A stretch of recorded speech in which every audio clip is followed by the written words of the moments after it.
தமிழ் திரைப்பட உலகம் தான் அஜித்தை வளர்த்தது. அங்கதான் அவர் வளர்ந்து வந்து தன்னோட வாழ்வாதாரத்தையே வச்சிருக்காரு. அவர் ஏன் தமிழ் ஊடகங்களுக்கு பேசாம, ஆங்கில ஊடகங்களுக்கு போய் இந்த மாதிரி பேசுறாரு? இது வந்து எந்த விதத்துல சரி? அஜித் மட்டும் கிடையாது, பெரும்பாலான சினிமா செலிபிரிட்டிஸ் வந்து இந்த மாதிரி தொடர்புகளே கொஞ்சம் கொஞ்சம் டிஸ்டன்ஸ் மெயின்டைன் பண்ணிட்டே இருக்கிறாங்க.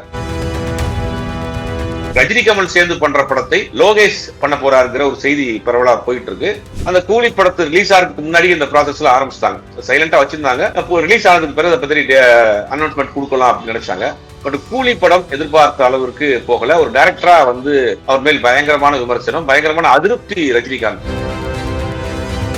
நீங்க கேட்ட நல்ல கேள்விதான். தமிழ் சினிமாவில் அந்த காமெடிங்கிற ஒரு ஏரியா மிகப்பெரிய ஒரு பஞ்சமா இருக்குங்கிறது தான் யதார்த்தமான உண்மை. வடிவேலுக்கு எத்தனையோ நடிகர்கள் காமெடி நடிகர்கள் வந்தாலும் கூட அந்த இடத்தை வந்து இன்னைக்கு இளையராஜா எப்படி ஒரு ஆக்கிரமிப்பு பண்ணி வச்சிருக்கிறாரோ ஒரு 50 வருஷமா, அந்த மாதிரி காமெடிக்கான இடத்தை ஒன்றும் ஆக்கிரமிப்பு பண்ணி இருக்கிறார் வடிவேலுங்கிறதுல மாற்று கருத்தே கிடையாது.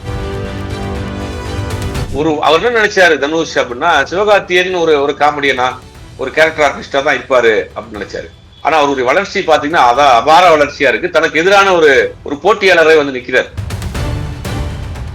எல்லா படத்துக்கும் இளையராஜா தான். அன்னைக்கு இளையராஜாவுடைய டேட் கிடைச்சாலே அந்த படம் ஹிட். இளையராஜாவுடைய டேட் கிடைச்சா அந்த படம் பிசினஸ். டிராகன் எடுத்துட்டீங்கன்னா கூட அதுல முக்கியமான போர்ஷன் வந்து அவங்க அப்பா அம்மாவுடைய சென்டிமெண்ட் போர்ஷன் தான் படத்துக்கு ஒரு பெரிய ஹைலைட். டூரிஸ்ட் ஃபேமிலினா மொத்தத்திலே ஒரு ஃபேமிலி ஓரியன்டட் படம். அது வி சேகர் டைப் ஆஃப் படம் தான் அது. விஜய் சேதுபதி ஒரு ஏனோதானோ அப்படின்ற மாதிரியான ஒரு நார்மலா தான் பண்றாரு. அவருக்கும் பெருசா இன்ட்ரெஸ்ட் இல்லாம போகுது. அதாவது வந்து எப்படின்னா பிக் பாஸே ஒரு ஸ்கிரிப்டட் தான். இங்கிலாந்துல நடந்த பிக் பிரதருக்கும் இங்க நடக்கிறதுக்கும் வேற நிறைய வித்தியாசம் இருக்கு.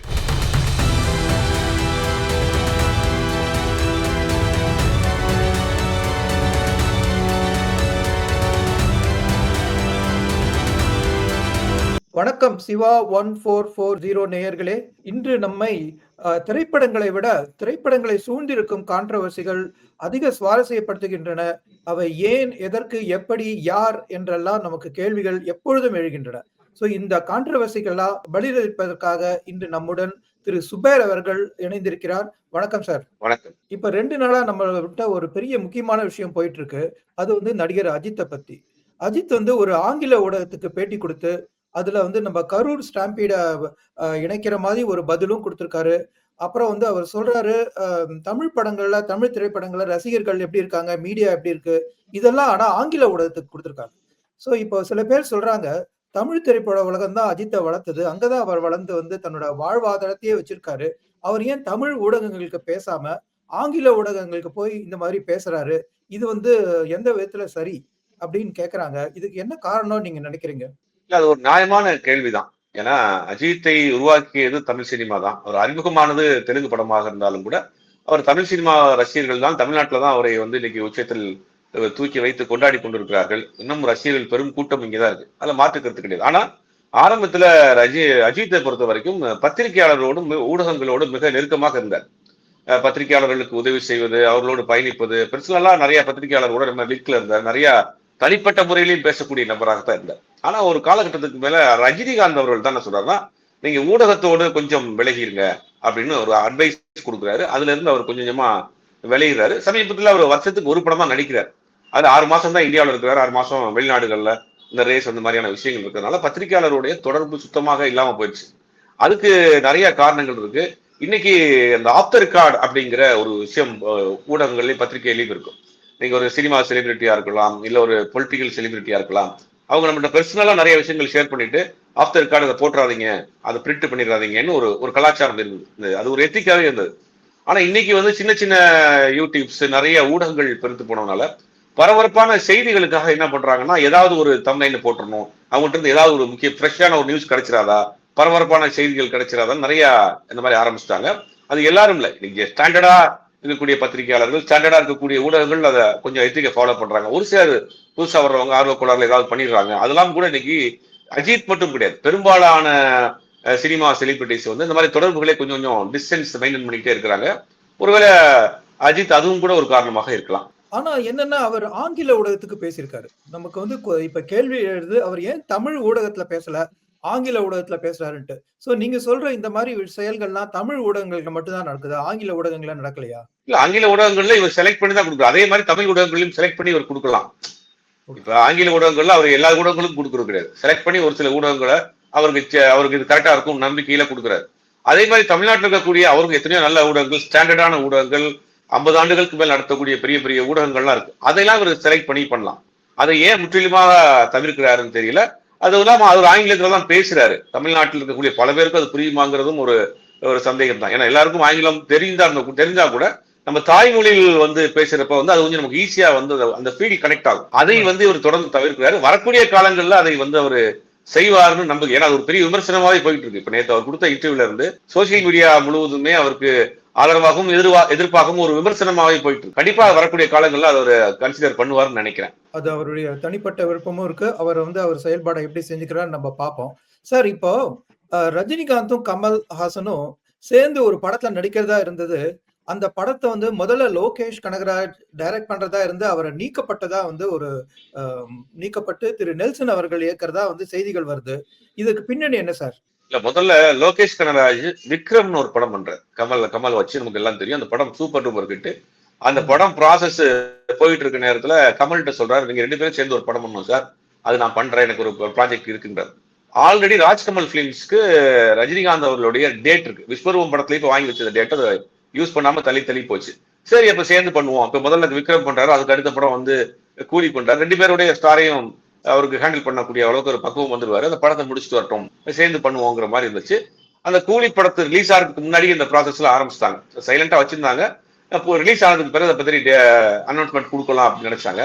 பட் கூலி படம் எதிர்பார்த்த அளவிற்கு போகல. ஒரு டைரக்டரா அவர் மேல் பயங்கரமான விமர்சனம், பயங்கரமான அதிருப்தி ரஜினிகாந்த். ஏன்னா அந்த டைரக்டரா ஒரு 5-6 ஃபைட் எடுக்கிறதுக்கு, ஒரு 4 பாட்டு எடுக்கிறதுக்கு ஒரு டைரக்டரா, அல்லது ஸ்டோரி ஒரு ஸ்ட்ராங்கா இல்ல, இவ்வளவு பெரிய ப்ராஜெக்ட் சன் பிக்சர்ஸ் அப்படிங்கிற மாதிரி அந்த ஒரு வருத்தமும் அவருக்கு இருக்கு. ஒரு டைரக்டரா அவர் சரியா அங்க செயலியோங்கிற வருத்தம் இருக்கு.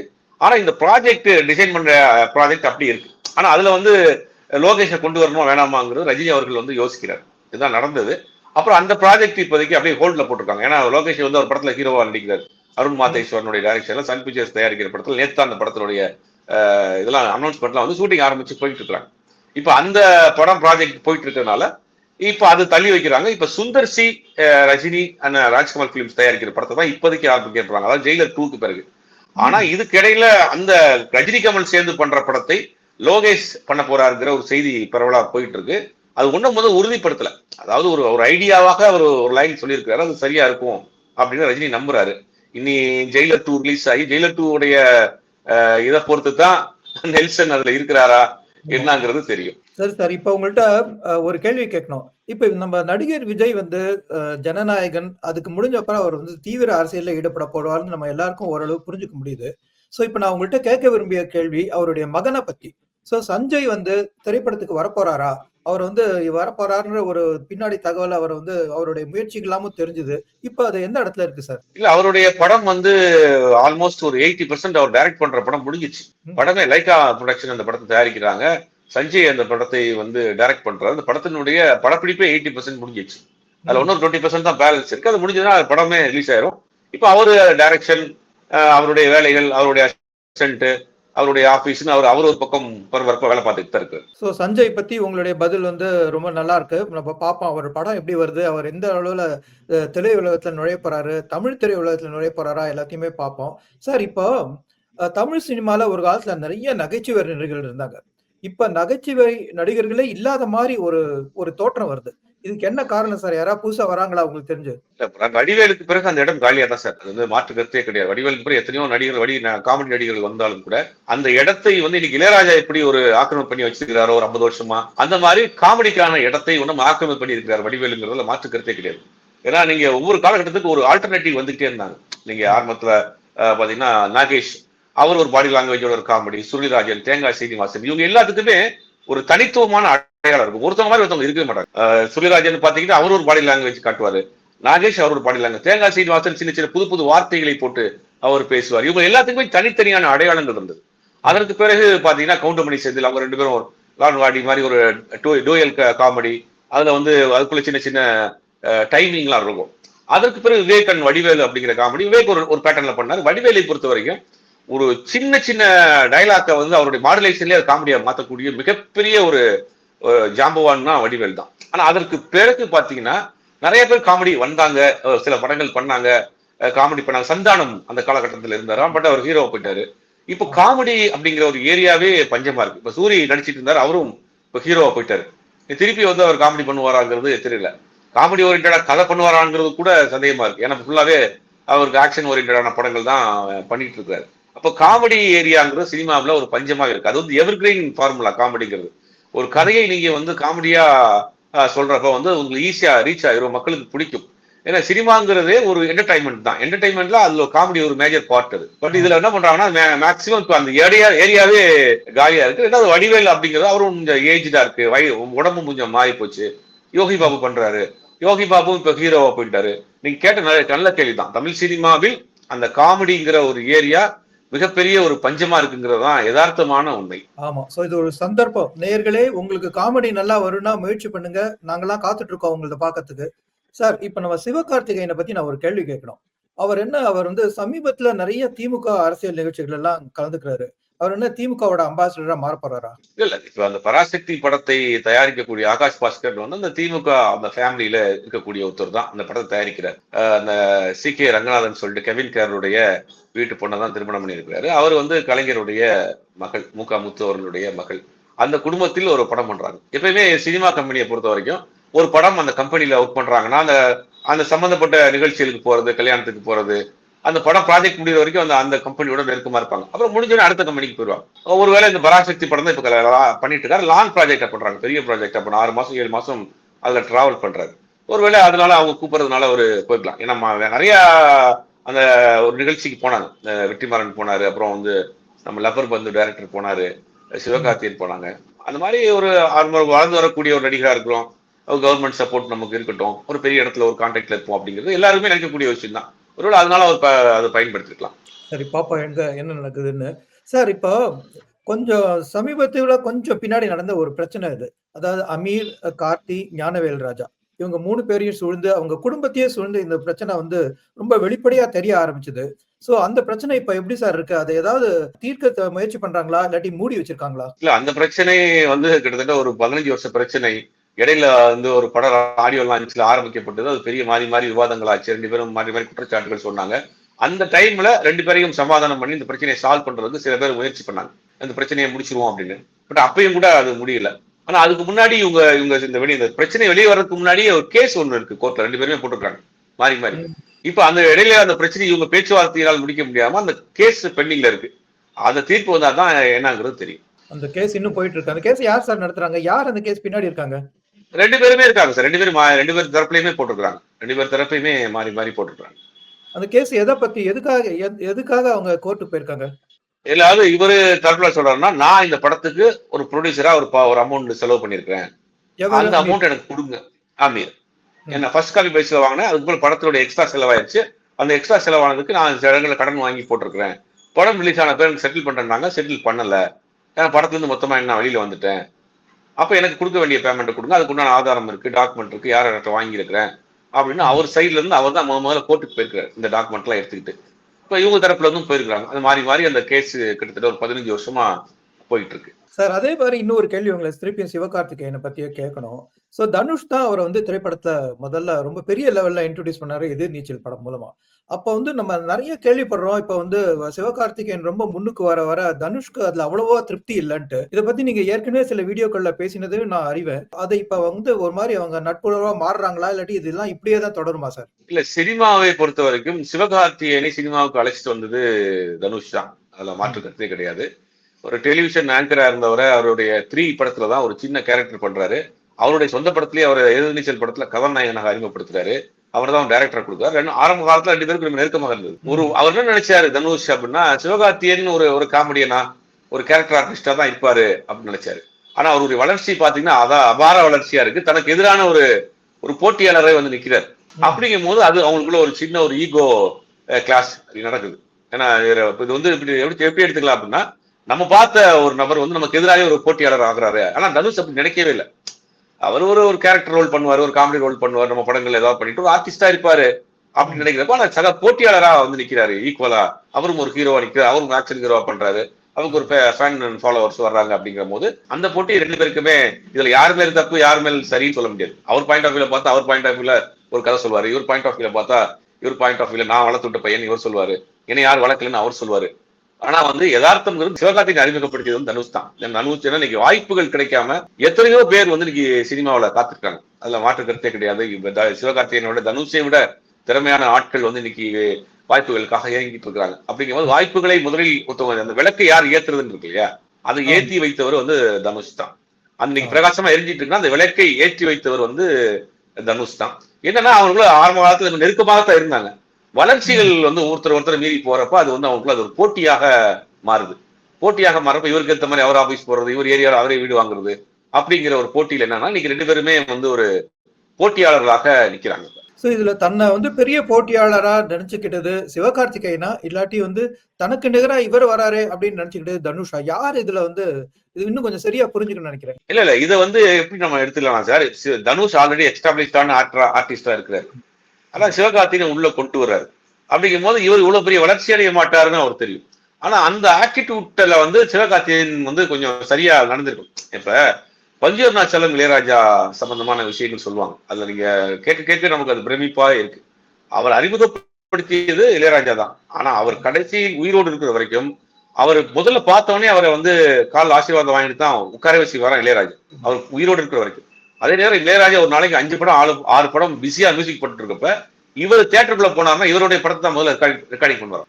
அப்ப அதுக்கு அந்த நம்மளை உருவாக்கிய அந்த குருநாதர் அப்படிங்கிற ஒரு விஷயத்துல அவர் ரொம்ப இதா இருப்பார். பஞ்சவர்ணாச்சலம் சொன்னார் ஒரு சமயத்துல நடந்த ஒரு நிகழ்ச்சியில கூட, இறந்து போறதுக்கு முன்னாடி அவர் என்ன சொல்றாரு, இளையராஜாவை நான் அறிமுகப்படுத்தலன்னா இன்னொருத்தர் யாரும் அறிமுகப்படுத்திருப்பாங்க. இளையராஜாங்கிறது ஒரு வீரியம் மிக்க ஒரு விதை, அதை எந்த மாதிரினாலும் முளைச்சு வந்துரும். நான் அறிமுகப்படுத்தினேன், அதனால அவர் என்னைய சொல்ல வேண்டிய அவசியம் இல்லை, நான் எனக்கு வாய்ப்பு தேவைப்படுச்சு, நான் கொடுத்தேன், அறிமுகப்படுத்தினேன். அப்ப அந்த ஒரு விஷயத்தை அவங்க கடைசி வரைக்கும் மெயின்டைன் பண்ணாங்க. இன்னைக்கு இளையராஜா வரை பஞ்சவர்ணாச்சலனுடைய குடும்பத்துக்காக இருக்கட்டும், அவருடைய கம்பெனிக்காக இருக்கட்டும், பஞ்சவர்ணாச்சலம் அதுக்கு பிறகு இளையராஜா அறிமுகமானதுக்கு பிறகு தயாரிச்ச எந்த படத்துக்கும் வேற மியூசிக் டைரக்டர் கிடையாது. பிஆர் ப்ரொடக்ஷன்ஸ் ஒரு கம்பெனி வச்சிருந்தாரு. அந்த படத்தை தயாரிச்ச எல்லா படத்துக்கும் இளையராஜா தான். அன்னைக்கு இளையராஜாவுடைய டேட் கிடைச்சாலே அந்த படம் ஹிட். இளையராஜாவுடைய டேட் கிடைச்சா அந்த படம் பிசினஸ். அப்படி பீக்ல இருக்கிறப்ப இவர் படம் பூஜை போட்டாருன்னா அன்னைக்கு அந்த படம் வந்து வித்துரும். இளையராஜா பேர்ல அன்னைக்கு படம் பூஜை நடந்ததால அந்த படம் வந்து இன்னைக்கு சேல்ஸ் சோல்ட் அவுட் ஆயிரும். ஆனா அப்படி இருக்க காலத்திலேயும் இவர் கொடுத்த மரியாதையை வந்து கடைசி வரைக்கும் ஒரு மெயின்டைன் பண்ணார். எவ்வளவு பிஸியா இருந்தாலும் இவருக்கு முதல் வாய்ப்பு அப்படின்னு. ஆனா இப்ப இருக்கக்கூடிய தலைமுறைகளே இன்னைக்கு மாறி போச்சு. இன்னைக்கு வந்து இன்னைக்கு ஒரு தலைமுறை உருவாக்கிட்டு வர்றாங்க. அது ரொம்ப ஆபத்தான தலைமுறையா தான் இருக்கு. அவங்களுக்கு எந்த விதமான ஃபீலிங் கிடையாது, எந்த விதமான ஒரு இது ஒரு கட்டசி கிடையாது, எதையும் கிடையாது. இப்ப இவங்களுமே அப்ப அந்த ரேஞ்சில் தான் போயிட்டு இருக்காங்க. நான் அவர் கேட்டா நான் தனியா வந்தேன், என்னுடைய திறமையில தான் முன்னாடி வந்தேன் அப்படின்னு அவர் பாயிண்ட் ஆஃப் வியூல ஒரு கதை சொல்றாரு. நான் என்னை வந்து என்னுடைய திறமை தான் எனக்கு பயன்படுத்திட்டாரு.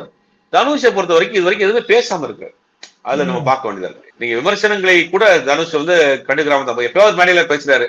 அதுவுமே வந்து யாரையும் நேரடியாக அட்டாக் பண்ணாம தனிப்பட்ட முறையில் சொல்றாரு. ஆனா இந்த பாக்குறப்ப பாத்தீங்கன்னா அந்த இதை கிளைம் பண்றதுக்கு தனுஷுக்கு உரிமை இருக்கு. ஏன்னா தனுஷால் அறிமுகப்படுத்தப்பட்டவர் அப்படிங்கறதுதான் உண்மை. ஆனா இதுல யார் தரப்பு நியாயம்ங்கிறது அவங்களுக்கே வெளிச்சம். சோ சினிமா உலகத்திலேயே வந்து நட்புங்கிறது போலியா இல்லாட்டி ஏற்றி விட்ட ஏணியை உதைக்கிறது வந்து சினிமா உலகத்தோட டிஎன்ஏவா அப்படின்னு நம்ம யோசிச்சுட்டு இருக்கச்சே அதுக்கு நல்ல உதாரணங்களும் இருக்கு. அதனால நம்ம பொதுப்படையா சொல்ல வேண்டாம். இதெல்லாம் அவங்களுடைய தனிப்பட்ட பிரச்சனை, அவங்க தீர்த்துக்குவாங்கன்னு நம்ம நினைக்கணும். சார், இப்ப இந்த மாதிரி கான்ட்ரவர்சிஸ் வருது. சில சமயம் இந்த கான்ட்ரவர்சிஸ் வந்து திரைப்படம் ரிலீஸ் ஆகிறதுக்கு முன்னாடி வருது. அது ஒருவேளை இந்த திரைப்படத்தை வெற்றியடை செய்யறதுக்காக அவங்களே உருவாக்குறாங்களா, இல்லாட்டி சில சமயம் சில கான்ட்ரவர்சிஸ் வந்து சில திரைப்படம் தோல்வியும் அடையுது. சோ இது வந்து அந்த மாதிரி தோல்வி அடைகிற போது அந்த கான்ட்ரவர்சிஸை வெளியில இருந்து யாராவது உருவாக்கி அதை தோல்வி அடைய வைக்கிறதுக்காக செய்யறாங்களா அப்படிங்கிற கொஸ்டினும் வருது. சோ இந்த கான்ட்ரவர்சிஸ் எல்லாம் எப்படி சார் வந்து முதல்ல உருவாருது, அது எப்படி வெளியில வந்து ஒரு திரைப்படத்தை பாதிக்குது? முதல்ல இப்போ ஒரு டாக் இருக்கு, கான்ட்ரவர்சி உருவாக்கி அதனாலதான் படம் ஓடுது அப்படின்றது. என்னதான் கான்ட்ரவர்சியை நீங்க உருவாக்குனாலும் படம் நல்லா தான் இன்னைக்கு பார்க்கக்கூடிய நிலைமை கொண்டாங்க. இன்னைக்கு வந்து வேர்ல்டு வைடு இருக்கக்கூடிய மூவியை நம்ம வீட்டுல உட்காந்து பாக்குறோம். அப்ப நீங்க ஒரு படத்தை காப்பி அடிச்சோ ஒரு படத்தை வந்து இன்ஸ்பயர்னு சொல்லியோ இப்படி எடுத்தாலும் கண்டுபிடிச்சிடறாங்க. அந்த போஸ்டர் டிசைன்ல இருக்கக்கூடிய ஒரு சின்ன பாயிண்ட கூட எடுத்து நீங்க பாயிண்ட் அவுட் பண்ணி நீங்க சோசியல் மீடியால போட்டு அதை வந்து கிழிச்சிடாங்க. அப்ப இந்த கான்ட்ரவர்சியாக ஒரு விஷயத்தை பரப்புறது, கான்ட்ரவர்சியா ஒரு விஷயத்தை அவங்கள கிரியேட் பண்றதுங்கிறதெல்லாம் வந்து இன்னைக்கு வந்து படம் ஓடாது. இன்னைக்கு படம் ஓடணும் யதார்த்த சினிமாக்களை நோக்கி மக்கள் போயிட்டாங்க. நீங்க எந்த படமா எந்த ஜானர்ல உள்ள படமா இருந்தாலும் அதில் கொஞ்சம் யதார்த்தம் இருக்கணும். அந்த படத்தை தான் மக்கள் இன்னைக்கு லைக் பண்றாங்க. சமீபத்தில் ரிலீஸ் ஆன வெற்றி பெற்ற எல்லா படத்தையும் பார்த்து எடுத்தீங்கன்னா டிராகனா இருக்கட்டும், டூரிஸ்ட் ஃபேமிலியா இருக்கட்டும், இப்ப வந்து அந்த டூடா இருக்கட்டும், எல்லா படத்துலயுமே ஒரு யதார்த்தம் இருக்கும், ஒரு வாழ்வியல் இருக்கும். அதாவது நம்ம மண் சார்ந்த படங்களா இருக்கும், ஒரு அப்பா அம்மா சென்டிமெண்ட் இருக்கும். இப்ப டிராகன் எடுத்துட்டீங்கன்னா கூட அதுல முக்கியமான போர்ஷன் வந்து அவங்க அப்பா அம்மாவுடைய சென்டிமெண்ட் போர்ஷன் தான் படத்துக்கு ஒரு பெரிய ஹைலைட். டூரிஸ்ட் ஃபேமிலினா மொத்தத்திலே ஒரு ஃபேமிலி ஓரியன்டட் படம். அது ஒரு வி சேகர் டைப் ஆஃப் படம் தான் அது. ஆனா மக்கள் அந்த மாதிரி படங்களை எதிர்பார்க்கறாங்க. அப்ப அந்த படத்துக்கு நீங்க ஒரு நல்ல தரமான படத்தை எடுக்காம இந்த கான்ட்ரவர்சி மட்டும் வச்சு படத்தை ஓட்டிட முடியாது. அப்ப கான்ட்ரவர்சிங்கிறது இன்னைக்கு ஜாதி ரீதியான ஒரு சில படங்கள் பண்றாங்க. இன்னைக்கு என்னன்னா யார் படம் எடுக்கிறாங்கிற பார்க்கக்கூடிய நிலைமை, ஒரு ஆபத்தான நிலைமை வந்திருக்கு. இந்த படத்தை இயக்கியவர் என்ன சமூகம் அப்படின்னு பார்க்கக்கூடிய அளவுக்கு இன்னைக்கு வந்திருக்குங்கிறது ஒரு நல்ல படைப்புகளை நம்ம ரசிக்க முடியாமல் போயிடும். இப்ப நீங்க ஒரு பாட்டு கேட்கிறோம், ஒரு முத்திரை குத்த ஒரு முயற்சி நடக்குது தெரியுது.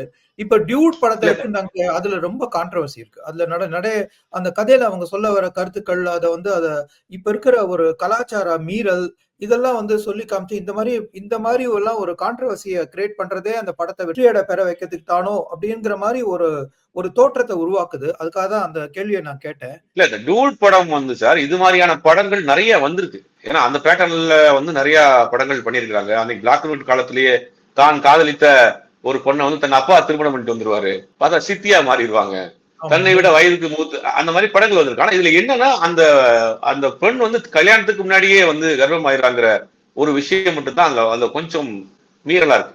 மீறி எல்லாமே இந்த மாதிரியான ட்ரையாங்கிள் லவ் ஸ்டோரிங்கிறது தமிழ் சினிமாவில நிறைய நாவல்கள் வந்திருக்கு, படங்கள் வந்திருக்கு, பிளாக் அண்ட் ஒயிட் காலத்திலேயே வந்திருக்கு.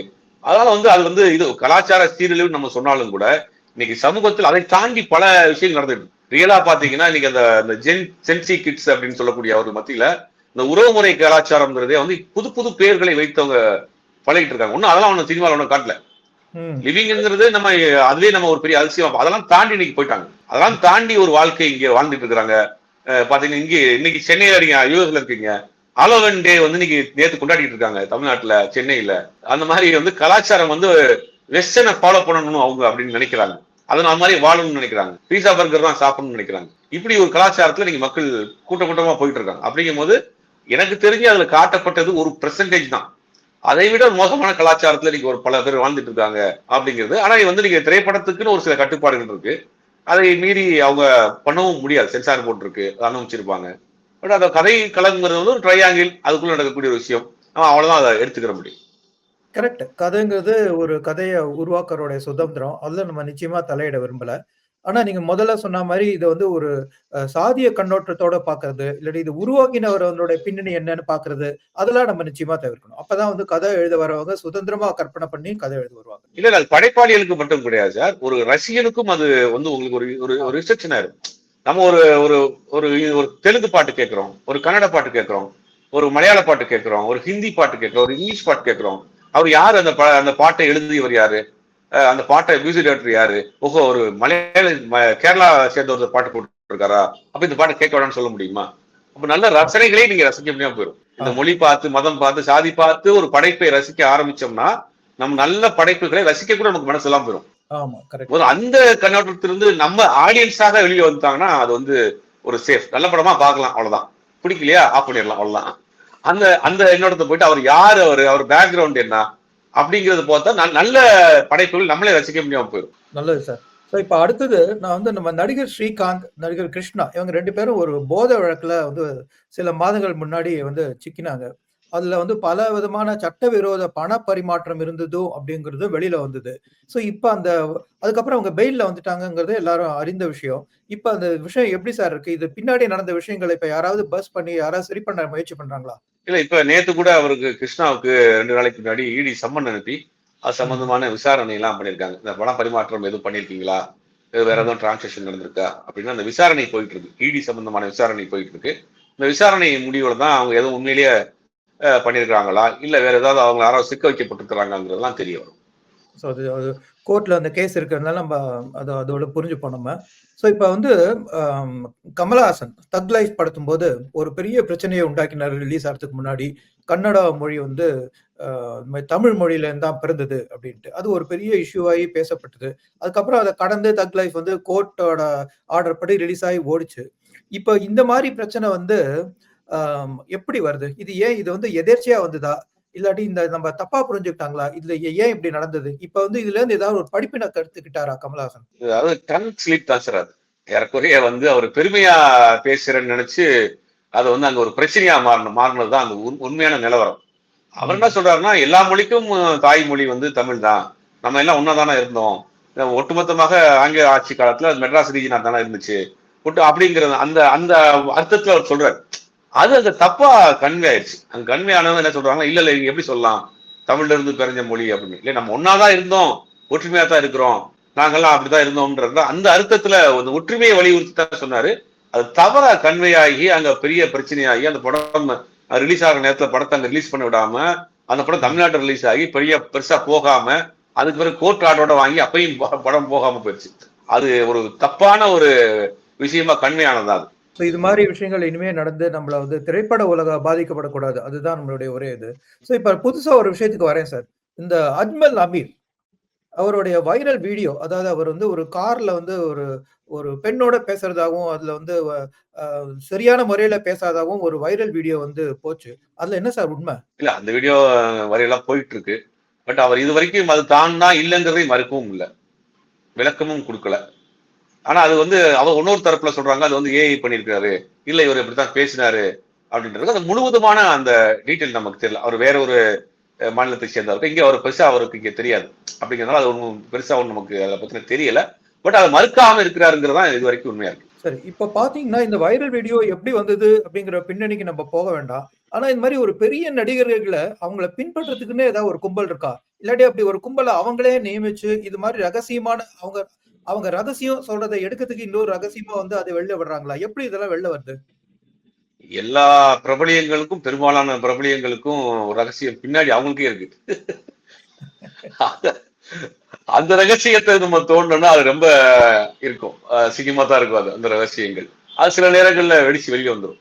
பெரிய பெரிய சினிமாவில் பெரிய ஜாம்பவான்களாக பார்த்த ஆட்கள்லாம் கூட முந்தா நாள் கூட ஒரு மிகப்பெரிய ஒரு சினிமா நடிகர் ஒருத்தவர்கிட்ட பேசிட்டு இருந்தா அவர் நிறைய விஷயங்கள் ஷேர் பண்ணாரு. அவர் சொன்னது யாரும் பண்ணாதே நான் பண்ணேன் அப்படின்ற மாதிரிலாம் சில வார்த்தைகள் எல்லாம் பயன்படுத்தான்னு வச்சுக்கங்களேன். அப்ப என்ன சினிமாவை பொறுத்த வரைக்கும் இந்த மாதிரியான சினிமா மட்டும் கிடையாது சார். இன்னைக்கு சினிமாவை தாண்டி எல்லா தளத்திலையுமே, அரசியல் தளத்திலையுமே இந்த மாதிரியான அவங்களுக்கான ஒரு பிளாக் ரூம் ஒன்று இருக்கும் பின்னாடி. அது வந்து நமக்கு பல பேருக்கு தெரியாது. ஆனா சினிமாவில் இருக்கக்கூடிய ஆட்கள் வந்து அது வந்து நம்ம தெரிஞ்சுக்கணும்னு ஒரு ஒரு இது இருக்கும். இந்த காசிப் அப்படிங்கிற அந்த விஷயம்ங்கிறது வந்து ஒரு பெரிய விஷயமா இருக்கும். முந்தைய ஒரு காலத்துல என்ன பண்ணுவாங்கன்னா, அந்த பெருசா பரபரப்பு இல்லாத நடிகர்கள் என்ன பண்ணுவாங்கன்னா, அவங்களே அந்த மாதிரியான மேகசின்ஸ்ல அவங்கள பத்தி செய்தியை போடுங்க, ஒரு கிசு எழுதுங்க, என்னை பத்தி ஒரு காசிப் பரப்பி விடுங்க, நான் அமைதியா இருக்கேன் அப்படிவாங்க. திடீர்னு வாய்ப்பு இல்லாத ஒரு நடிகை என்ன பண்ணுவாங்கன்னா, ஒரு விதவிதமா போட்டோஸ் எடுத்து டக்குன்னு என்ன பண்ணுவாங்க, அவங்கள பத்தி போட்டோஸ் ரிலீஸ் பண்ணுவாங்க. அவங்கள பத்தி செய்திகளை நீங்களே கொஞ்சம் போட்டு விடுங்க அப்படின்ற மாதிரி பண்ணுவாங்க. இப்ப சோசியல் மீடியா காலகட்டங்கள்ல அஜ்மலை பத்தி நம்ம தமிழ்நாட்டுல பெருசா ஒன்றும் தெரியாது. சமயத்துல ஒரு படம் நடிச்சாரு, அந்த படமும் பெருசா போல. அப்படிங்கும் போது இந்த ஆடியோ எப்படி ரிலீஸ் ஆச்சு, உண்மையிலேயே அவர் பேசினாரா அப்படிங்கிற அதுல அந்த டீட்டெயில் நமக்கு தெரியல. சரி. இப்ப இந்த திரைப்படங்கள் இல்லாம நீங்க சொல்ற மாதிரி அந்த ஒரு ரகசிய கும்பல்லாம் எதுவுமே இல்லாம இந்த பிக் பாஸ் அது வந்து ஒரு விதமான கான்ட்ரோவர்சிகளை உருவாக்குற ஒரு தளமா சில சமயம் நம்மளால பார்க்க முடியுது. அதாவது பிக் பாஸ்ல நடந்தது, பிக் பாஸ்ல இப்படி நடந்தது அப்படின்னு சொல்லி அது ஒரு கான்ட்ரோவர்சியா ஆகுது. சோ பிக் பாஸ்ல நடக்கிற கான்ட்ரோவர்சி எல்லாம் நீங்க எதுல பண்ணுவீங்க? இதெல்லாம் ஸ்கிரிப்டட் கான்ட்ரோவர்சி மாதிரி தானே இருக்கு. 100% ஸ்கிரிப்டட் தான் சார். இப்ப அதாவது வந்து எப்படின்னா பிக் பாஸே ஒரு ஸ்கிரிப்டட் தான். இங்கிலாந்துல நடந்த பிக் பிரதருக்கும் இங்க நடக்கிறதுக்கும் வேற நிறைய வித்தியாசம் இருக்கு. ஏன்னா அது வந்து ஒரு செலிபிரிட்டி, அந்த நிகழ்ச்சியினுடைய பேஸ் என்ன அப்படின்னா செலிபிரிட்டியை வந்து நம்ம ஒரு நாள் முழுவதும் எப்படி அவங்களுடைய லைஃப் இருக்குன்னு பாக்குறது, அந்த கியூரியாசிட்டியில தான் நிகழ்ச்சி ஆரம்பிக்கப்பட்டது. ஆனா அது வந்து 9 சீசன் கமலஹாசன் நடத்திட்டு இருந்தாரு. அதை தாண்டி தாண்டி தாண்டி இன்னைக்கு போயிட்டு இன்னைக்கு விஜய் சேதுபதி வந்து நிற்கிறாரு. கமல் அந்த நிகழ்ச்சியை பண்றப்ப அதுல ஒரு இன்ஃபர்மேட்டிவ் இருக்கும்.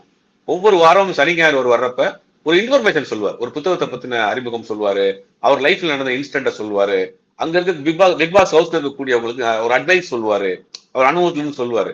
அது ஓரளவுக்கு இன்ஃபர்மேட்டிவா இருந்துச்சு. இன்னைக்கு என்னன்னா இன்னைக்கு வந்து ஃபுல்லாவே வந்து பாத்தீங்கன்னா பெருசா யாரும் முகம் தெரியாத ஆட்கள் தான், ஒரு சிலரை தவிர வேற யாரும் பெரிய செலிபிரிட்டிஸ் எல்லாம் கிடையாது. விஜய் சேதுபதி அவரு ஒரு ஒரு ஏனோதானோ அப்படின்ற மாதிரியான ஒரு நார்மலா தான் பண்றாரு. அவருக்கும் பெருசா இன்ட்ரெஸ்ட் இல்லாம போகுது. இன்னொரு குறிப்பாக வந்து பாத்தீங்கன்னா இந்த ப்ரோக்ராமுக்கு கொடுத்துட்டு இருந்த மெயின் ஸ்பான்சர்ஸ் பல பேர் இன்னைக்கு அந்த ப்ரோக்ராமுக்கு இல்ல. பிசினஸ் வைஸாவும் அது வந்து பெரிய செட்பேக் ஆயிடுச்சு. ரெண்டாவது இவங்களை திருப்பி புதுசா இப்ப வந்திருக்கக்கூடிய ஆட்கள் மேல பெருசா அந்த நிகழ்ச்சியை பத்தின ஒரு பரபரப்பும் இல்லை. அப்ப இப்ப உள்ள அவங்க பேசுற சண்டைகள், உள்ள பேசுற அந்த டபுள் மீனிங் டயலாக் எல்லாமே முழுக்க முழுக்க அவங்க வந்து ஒரு ஸ்கிரிப்டா தான் பண்றாங்க. அப்படி பண்ணாதான் அது வந்து வெளியில ஒரு வைரல் ஆகும், அப்பதான் வந்து அதை பத்தி ஒரு பேசு பொருளான்றாங்க. அதுக்கு ஒரு பெரிய பிஆர் டீம் வச்சு பண்ணிட்டு இருக்காங்க. அந்த அதை வந்து கட் பண்ணி போட்டு அதை வந்து சோசியல் மீடியால வைரல் ஆக்கல் பண்றாங்க. ஒட்டுமொத்தமாக இந்த சீசன் பிக் பாஸ்ங்கிறது வந்து பெருசா மக்கள் மத்தியில ஒரு இன்ட்ரெஸ்ட் இல்லை. அப்ப அந்த இன்ட்ரெஸ்ட கிரியேட் பண்றதுக்காக தான் இவங்க இந்த மாதிரியான விஷயங்கள் பண்ணிட்டு இருக்காங்க. கரெக்ட். இதெல்லாம் வந்து ஒரு ஃபேக் அண்ட் கிரியேட்டட் விஷயம். இது மக்கள் எப்படி பார்க்க போறாங்க? பார்த்தா போக போக புரிஞ்சுப்பாங்க அப்படின்னு நான் நிச்சயமா நினைக்கிறேன். இப்ப இன்னும் ஒரே ஒரு கேள்வி. இப்ப அஜித்தோட படம் குட், பேட், அக்லி Netflixல வந்துச்சு. நான் கூட வந்து பார்க்கணும்னு வச்சுட்டு இருக்கிறப்பவே அத வந்து அங்கேருந்து எடுத்துட்டாங்க. அது என்ன அது ஆடியோ ட்ராக் பிரச்சனை காரணமா? அதாவது இளையராஜா அவருடைய ஒரு பாட்டை வந்து அந்த இதுல பயன்படுத்திருக்காங்க. அதை பயன்படுத்திட்டு என்னன்னா இளையராஜா அந்த ஆடியோ ரைட்ஸ் இஷ்யூங்கிறது ஒரு பெரிய இஷ்யூ. அவர் 1980 அந்த காலகட்டங்கள்ல அவருடைய படங்களுக்கு சம்பளம் பிளஸ் ஆடியோ ரைட்ஸ் சேர்த்து தான் வாங்கினார். ம். ஒரு சம்பளம் பிளஸ் ஆடியோ ரைட்ஸ் சேர்த்து வாங்கினாரு. அது எக்கோன்னு ஒரு கம்பெனி வச்சிருந்தார். அவரும் அவருடைய பார்ட்னரா ஒருத்தர் வச்சிருந்தாங்க. 2 பேரும் சேர்ந்து தான் அந்த ஆடியோ ரைட்ஸ் எடுத்தாங்க. அன்னைக்கு வந்து பாத்தீங்கன்னா ரெக்கார்டு இருந்தது, கேசட் இருந்துச்சு. அதுக்கு பிறகு சிடி வந்துச்சு. பெருசா வந்து உங்களுக்கு டிஜிட்டல் பிளாட்ஃபார்ம் கிடையாது. இந்த ஸ்பாட்டிஃபை மாதிரியான ஆப்போ மத்த பிசினஸ் எல்லாம் கிடையாது. ரேரா வந்து உங்களுக்கு ரேடியோல மட்டும் அந்த பாடல்கள் வரும். ஆமா. அப்படி இருக்கப்போ அந்த மாதிரியான ஒரு ஏரியா இருக்குங்கிறதே தெரியாது. அதற்கு பிறகு என்ன பண்றாங்கன்னா சோனி அந்த மாதிரியான ஒரு சில நிறுவனங்கள் வந்து இவருடைய ஆடியோவை வாங்குறாங்க, டிஜிட்டல் ரைட்ஸ் வாங்குறாங்க. வாங்கி பண்றப்ப என்ன பண்றாங்கன்னா இவங்ககிட்ட போய் இந்த படம் எடுக்கக்கூடிய ஆட்கள் என்ன பண்றாங்கன்னா அவங்கள்ட்ட போய் ரைட்ஸ் வாங்குறாங்க. அதை நீங்க வந்து ஒரு பாட்டை ஒரு படைப்பை வந்து நீங்க ரீக்ரியேட் பண்றப்ப அந்த படைப்பாளியிடம் பெர்மிஷன் வாங்கணுங்கிறது நம்மளுடைய கான்ஸ்டிடியூஷன்ல ஒரு ஒரு ஆக்ட் இருக்கு. ஆமா. அதாவது வந்து இன்டெலெக்சுவல் ஆக்ட்னு ஒண்ணு இருக்கு, அறிவுசார் சொத்துரிமைன்னு. அதை வந்து பயன்படுத்தி தான் அவர் கேட்கிறாரு. இப்ப சமீபத்துல ரவி இப்ப ஜெயம் ரவி ஒரு படம் பண்றாரு, ப்ரோ கோட்னு ஒரு படம்.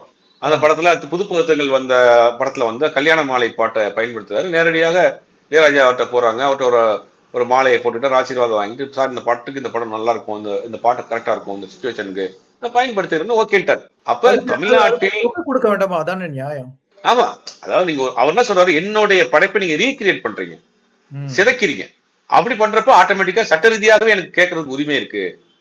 நீங்க அதை நேரடியாக போய் அவர்கிட்ட ஒரு வார்த்தை கேட்டா அவர் வந்து சரின்னு இருப்பார். பெருசா வந்து அவர் வந்து ஒன்னும் சொல்லியிருக்க மாட்டார். ஏன்னா ஒரு பெரிய பட்ஜெட் படம், 200 கோடி 300 கோடி ஒரு ஹீரோக்கு சம்பளம் கொடுக்குறீங்க, 10 கோடி ஒரு மியூசிக் டைரக்டருக்கு சம்பளம் கொடுக்குறீங்க, ஒரு 300 கோடி பெரிய ஃபர்ஸ்ட் காப்பி பேசில பண்றீங்க. இங்க அவருடைய பாட்டை நீங்க எடுத்து பயன்படுத்துறப்ப அந்த படத்துக்கு ஒரு முக்கியமான விஷயமாவும் இருக்கு. அதை வந்து நீங்க வந்து ஏன் பண்ணலங்கிறது தான் அவருக்கு ஒரு கோவம். அப்ப இந்த படத்தை பொறுத்த வரைக்கும் அவர் கோர்ட்டுக்கு போறாரு. கோர்ட்டுக்கு போன கோர்ட்ல இருந்து நெட்ஃபிளிக்ஸ்க்கு இந்த பாட்டை வந்து தவறா பயன்படுத்திருக்காங்க, நீங்க எடுத்துருங்க அப்படி நோட்டீஸ் அனுப்புறாங்க. வேற வழி இல்லாம அதை எடுக்க வேண்டிய சூழ்நிலை ஆயிடுச்சு. நீங்க ப்ரோ கோட் பத்தி சொன்னீங்க. ஆனா அந்த டைட்டில்ல இப்போ ஒரு கான்ட்ரோவர்சி வந்திருக்கு. அது உங்களுக்கு தெரிஞ்சிருக்கும். இந்த ப்ரோ கோட்னு வந்து ஒரு பியரோட பிராண்ட் அது. சோ இத அவங்க யூஸ் பண்ணிட்டாங்க. இத அவங்க எடுக்கணும்னு இப்போ ஒரு கான்ட்ரோவர்சி போகுது. அத பத்தி உங்களுக்கு ஏதாவது தெரியும்னா சொல்லலாம் கண்டிப்பா. இல்ல இப்ப எப்படி ஆங்கில தலைப்புகள் வைக்கிறதே வந்து இதா இருக்கு. இப்ப இந்த எல்ஐசின்னு ஒரு படம், எல்ஐசின்னு முதல்ல வச்சாங்க, விக்னேஷ் சிவன் எல்ஐசில இருந்தே நோட்டீஸ் அனுப்பிச்சிட்டாங்க. அப்புறம் அதை வந்து எல்ஐகே மாத்தினாங்க. லவ் இன்சூரன்ஸ் கம்பெனின்னு வச்சிருந்தாங்க. அதை வந்து ஒரு டைரக்டர் இங்க இருக்கக்கூடிய மியூசிக் டைரக்டர் எஸ் குமரன் வந்து அவர் ஒரு கேஸ் போடுறாரு, நான் இந்த படத்தை ரிஜிஸ்டர் பண்ணி வச்சிருக்கேன். அப்ப எல்ஐசில இருந்தே நோட்டீஸ் அனுப்புறாங்க. இது வந்து நீங்க அப்படி ஒரு ப்ரோ கோடுங்கிறது வந்து அவங்க நம்ம தமிழ்நாட்டுல அந்த பேர் வந்து பீர்ங்கிறது அது அந்த மாதிரி பீர் சாப்பிடுறவங்களுக்கு தான் தெரியும். இப்ப அதுல வந்து அந்த ட்ரேட் தேட ஆரம்பிப்பாங்க. ஆமா தேட ஆரம்பிப்பாங்க. எனக்கு சொல்ல போனா அவங்க வந்து இவங்க தான் அந்த கம்பெனிக்கு பணம் கொடுக்கணும்.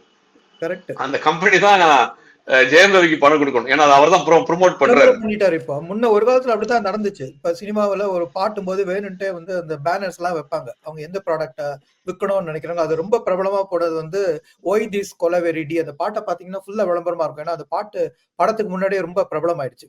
சோ அது மாதிரி இந்த ப்ரோகோட் கம்பெனிக்காரங்கள்ட்ட இவங்க ஜெயம் ரவியும் அவருடைய அண்ணாவும் பணம் கேட்கணும். ஆமா சார், ரொம்ப சுவாரஸ்யமான ஒரு ரொம்ப பேச்சா இருந்தது சார். இது ரொம்ப நம்ம நேயர்கள் இதை ரொம்ப என்ஜாய் பண்ணுவாங்க. நேயர்களே நீங்க உங்க கருத்துக்களையும் கமெண்ட்டுங்களையும் எழுதி எங்களை உற்சாகப்படுத்துங்க. சப்ஸ்கிரைப் பண்ணி பாருங்க. மிக்க நன்றி சார் இணைஞ்சதுக்கு.